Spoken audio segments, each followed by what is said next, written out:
Howdy folks, I'm Craggy Coasts, cautiously cradling crashing coastal cobalt caves. I'm Amber. And here are more cobalt crashing caves for us to crash into, so let's get started on that. Alright folks, and our first letter is titled, Am I a Jerk for Refusing to Get a Less Chaotic Nanny? My husband and I have 3 kids, 11-year-old male, a 6-year-old male, and a 4-year-old female. We also have a nanny, Mila, a 21-year-old, for almost 2 years. Mila is a ball of chaos. That's the only way I know how to describe her. The girl just screams undiagnosed ADHD. One of my kids and I have ADHD, so speaking from experience here. Some highlights include the last time she called in sick, which was a voicemail 20 minutes before school got out saying, I don't know exactly what I did to my shoulder, but it hurts, and my arm is tingling. The advice people say is that it's urgent care issue, so I'm going to be a little late. Then there's this time that she drove my kids to Walmart 30 minutes away to get supplies for my oldest school's project because none of the nearby Walmarts have all of the supplies. There was a Michael's 3 blocks away that had everything. She just forgot that it was there. She also tends to pick my kids up saying, I forgot to eat lunch, so who wants fries, / a shake, / chips, / other fast food sides around once a week. We came home, my entire living room was covered in balloons because she decided the dog needed a birthday party. His birthday isn't for 3 months. I came home to Mila sitting on a lawn chair in my driveway while my kids flag down drivers to buy bracelets, sodas, cookies, and random toys from their rooms. All of these things have happened in the past 6 weeks. You definitely have to be a little flexible to work with her, but all of the kids come back alive. They always have everything they need for school done, and she plans some really fun activities for them. My husband is not as fond of Mila as I am. He thinks that we need a nanny who is more structured, rules, routine, etc., and someone that isn't going to take our kids out to fast food places every week or forget to take the kids to swim class. This has only happened once after the swim school changed the classes from Fridays to Wednesdays. I refuse to get rid of Mila. I think that she is a great fit for our family, and the kids absolutely love the chaos. My husband is upset that I'm not giving him a say in who is caring for our children, although he's been fine with her for the past 2 years, and absolutely nothing with her has changed. He's been complaining about minor things lately, like the car being a little messy, about as messy as my car, and has been bringing up profiles for other babysitters, mostly older women or young men. The only thing that I can think of that could have caused this is that my older son mentioning once that Mila was really pretty, and there was an incident where we took a family vacation. He didn't want to share a bed with his brother, and he suggested that he share Mila's bed because she doesn't fart. Mila shut that down before he even finished the sentence. But that stopped after I talked to him about him being 11 and Mila being an adult. All right, folks, what do you think? I mean, I don't think that OP is in the wrong for not wanting to get rid of Mila. None of what is listed is all that concerning. Like, okay, she had an emergency and had to call off. Like, it's a good thing that she went to the ER and got that taken care of. It may be annoying, but you get shoulder injuries at random times. Like, you can't predict you're going to get injured. Yeah. And the whole thing about the happening in the yard, that just sounds like the kids had a yard sale.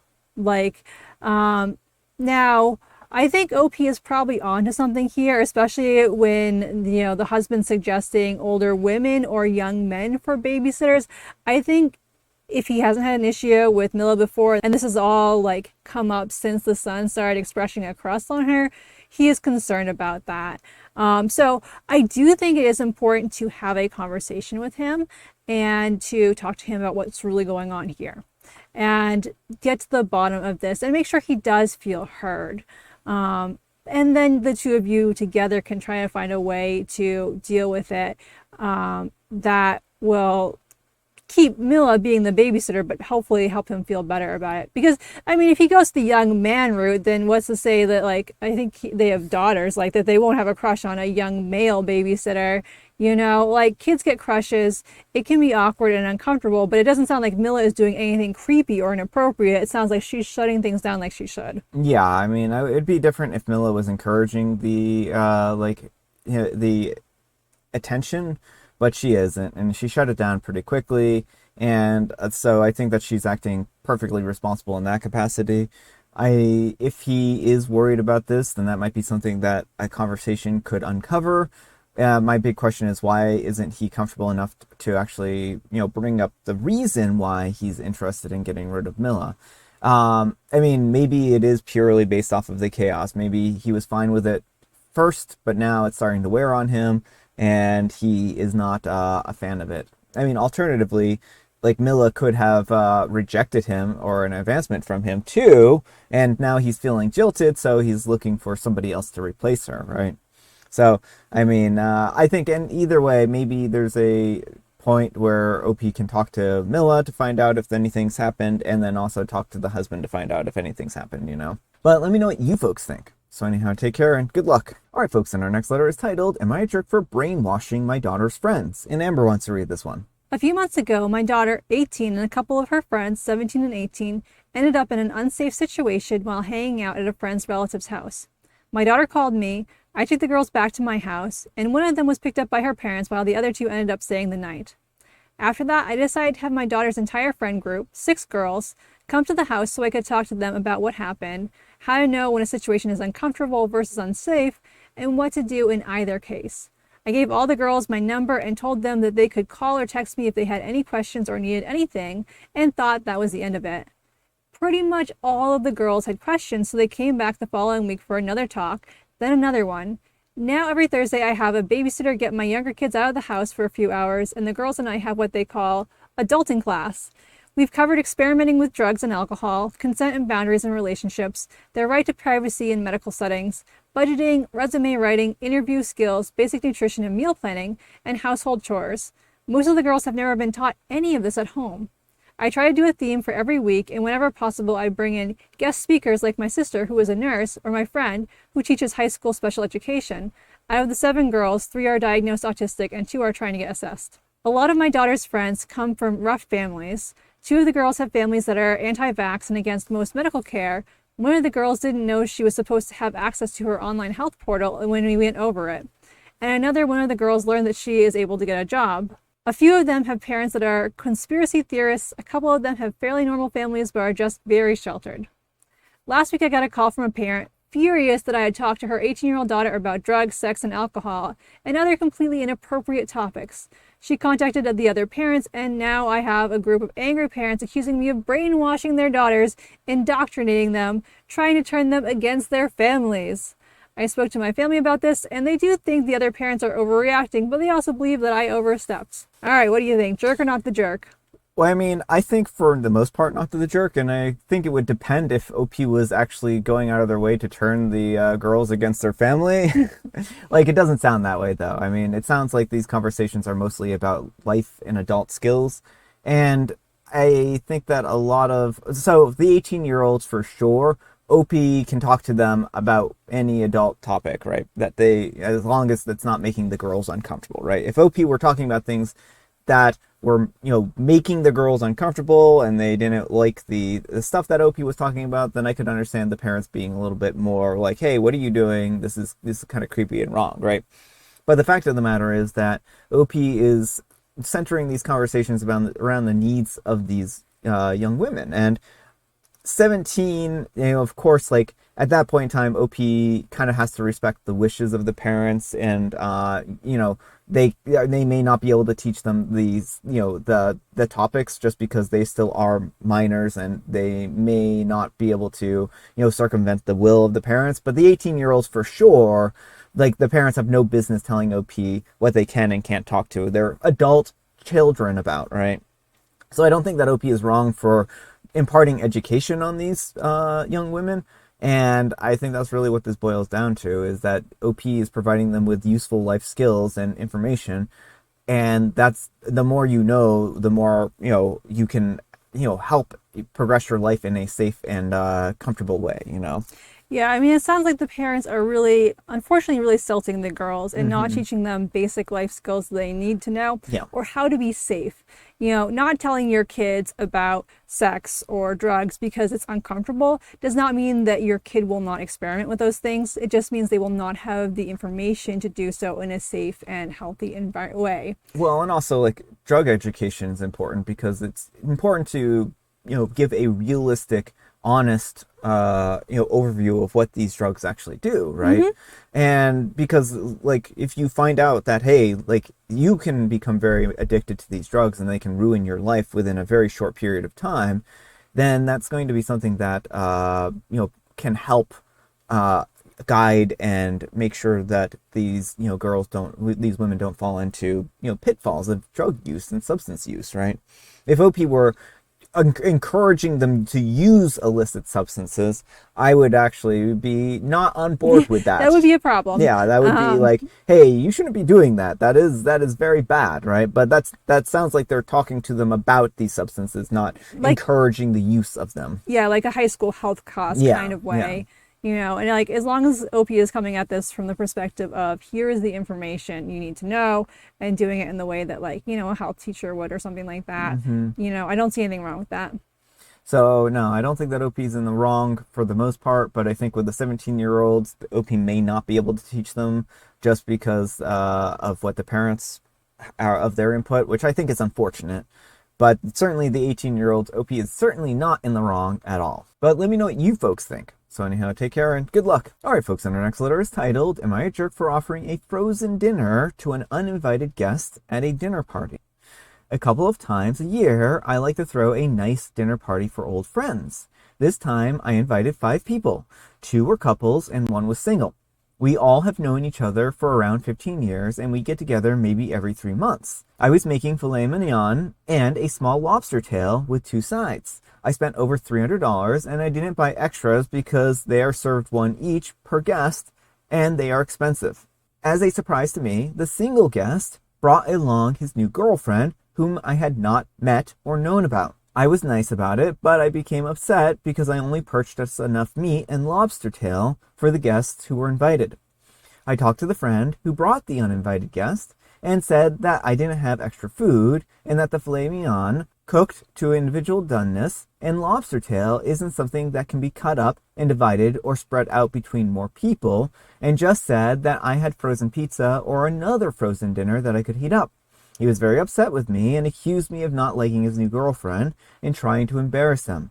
After his outburst, they left. Was I wrong? Should I have cut up the filet mignon and the lobster tails and spread it out between an extra person instead of offering a frozen meal? All right, folks, what do you think? I mean, I don't think OP was in the wrong for not accommodating him. I think, you can just tell him, well, I don't have more, so one of you can have a frozen meal or you can share your dinner with her. Yeah. And because the fact of the matter is that you simply don't have more food. You can't magic food out of thin air. And it is not right to expect you to give up your meal to an uninvited guest. And so the right thing for him to do would have just been to accept it, take the frozen meal himself and give it his guest his meal, or they split the frozen dinner and the, meal. Yeah, I mean, if I were in OP's position, I would have been much more likely to want to take the friends, dinner and say, this is going to be your guests since you have not invited me, and I will cook you up a frozen pizza and you can have a frozen pizza. Because the uninvited guest isn't the one who's at fault here. I'm sure they thought that they were invited, right? Mm-hmm. It's the person who brought along the uninvited guest who's the problem, and they're the ones who should be the one to sacrifice their meal for this, right? Now, I mean, alternatively, OP could sacrifice their meal if they really felt like it, but, I would be pretty annoyed if I were in OP's situation and having bought, $300 worth of food and then, cooked it up and took the time to cook it and not even been able to have any. So I think I would have been probably a little bit annoyed by that. But I mean, knowing me, I actually probably would have just given up my meal for somebody else anyways, just because that's the kind of chump I am. Yeah, that is probably a true statement. Whereas I would not be. I would be like, I'd be eating the frozen pizza anyway because, I have the taste buds of a 7-year-old. Mm-hmm. But yeah. So, I don't know. I feel bad for OP here. I think the friend put them in a lose-lose situation. I don't know that there was any coming out of this in a good way, because what do you do when you have an uninvited guest, right? If OP had said, no, you get out of here, you're uninvited, they would have still thrown a fit and said, you're being rude, right? And still would have left. But let me know what you folks think. So anyhow, take care and good luck. All right, folks, and our next letter is titled, Mad at Husband for Combining Savings. So I'm a 28-year-old female and my husband is a 28-year-old male. And I share our finances completely. We have a joint bank account that both paychecks go into and all of the bills come out of. We have a joint savings account that pulls from the checking account automatically and is shared between both of us. And then we have our jars for fun money. In the jars that we have saved cash separately, he puts aside tips from work in his jar. Every time I cook dinner, I put $20 in my jar from going to the grocery store instead of eating out. He regularly has more money in his jar than I have in mine, but I also like going thrifting, so that's okay. On the 4th of July, I hit a rock in his car. The tire popped, and because it's an all-wheel drive, we had to get all new tires. Since this was 100% my fault, and it was his car that got damaged, I wanted to use the money from my fun money jar to repair the wheel. He wanted to use the emergency fund for it. We compromised and took $300 out of each jar to pay for the repair. But afterwards, my husband informed me that he combined the money in both jars into one jar. I told him that I didn't like that and that I wanted to have separate jars for each of our individual savings, and he didn't understand why. I would be upset about that because he contributes more to his jars than I contribute to mine, and so in his opinion, I should be happy about it because now we have shared fun money. But I don't like the jars being together because I have no idea how much I am spending versus how much I am putting in, whereas when I have my own jar, I can make sure that I'm not spending more than I'm contributing to the jar, and this just adds a mental load on me now that I have to keep track of this manually of how much in the jar is mine versus his. Well, we've gone around in circles about it, and I've accepted that it's the way that it is for now. But it just makes me uncomfortable, and I feel like we share all other aspects of finance. I just don't want to have an imbalance in the fund money because it's not our joint savings. That's separate. Can someone give me their opinion on this, or am I being weird?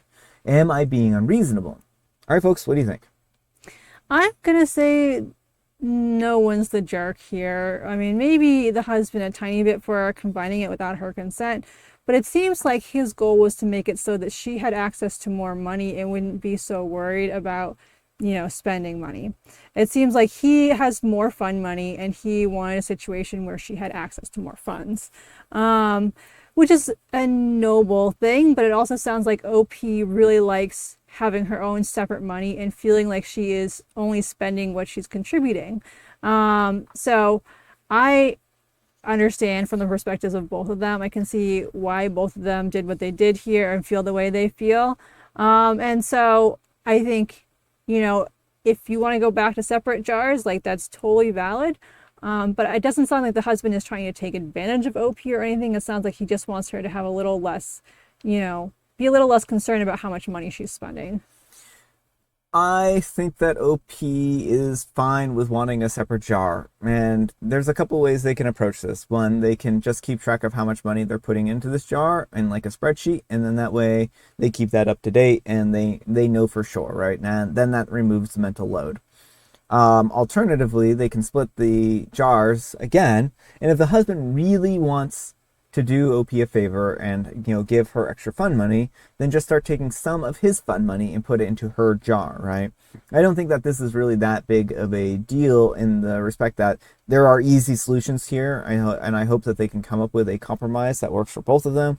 But if she's uncomfortable with having their money combined, I think that's something that he should consider and not just force her into a situation where she's uncomfortable.